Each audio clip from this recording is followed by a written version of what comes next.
নমস্কার বন্ধুরা, আমার চ্যানেলে আপনাদের সকলকে স্বাগত। আজকে আমি আপনাদের সাথে শেয়ার করব খুব মজার একটা পিঠে, অনেক পুরনো একটা পিঠে রেসিপি, মুগ পিঠে তো বা মুগ পুলি।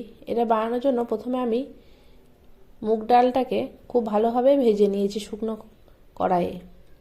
আর তারপর ওটা যখন ভাজা ভাজা হয়ে গেছে তখন ভালোভাবে ধুয়ে কড়াইয়ে কিছুটা পরিমাণ জল গরম করে তার মধ্যে ডালটা দিয়ে আর সামান্য লবণ দিয়ে সিদ্ধ করে নেব। তো ডালটা যখন এমনভাবে জলটা দিতে হবে যেন জলটা খুব বেশি না থাকে এবং ডালটাও সিদ্ধ হয়ে যায়। তো ডালটা যখন সিদ্ধ হয়ে যাবে ডালটাকে এভাবে আমি ম্যাশ করে নেব। আর তারপর ওর মধ্যে দিয়ে দেব অল্প অল্প করে চালের গুঁড়ো, পরিমাণ মতো দিতে হবে, একবারে বেশি দিয়ে হবে না। তো তারপর দিয়ে দিলাম এর মধ্যে ময়দাটা দেওয়া হয়ে গেলে এইভাবে একটা নরম ডো তৈরি করে নিতে হবে। তো খুব ভালোভাবে হাতে করে মেখে নিতে হবে এবং খুব সুন্দর একটা ম্যাশ করে নিতে হবে।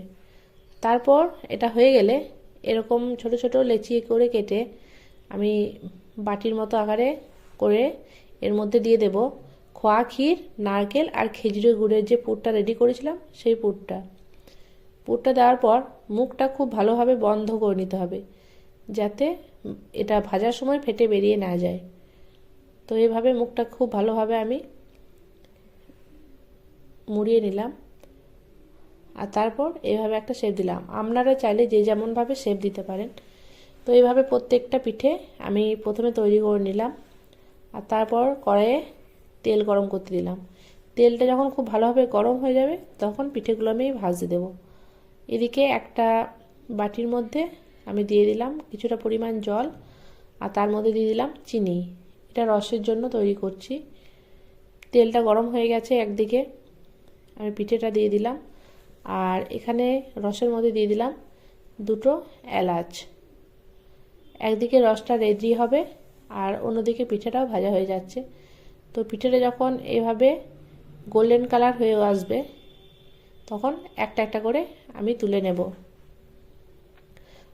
সমস্ত পিঠে তোলা হয়ে গেলে এখানে যে রসটা তৈরি করেছিলাম এই গরম গরম পিঠেটাই রসের মধ্যে আমি একটা একটা করে দিয়ে দেব।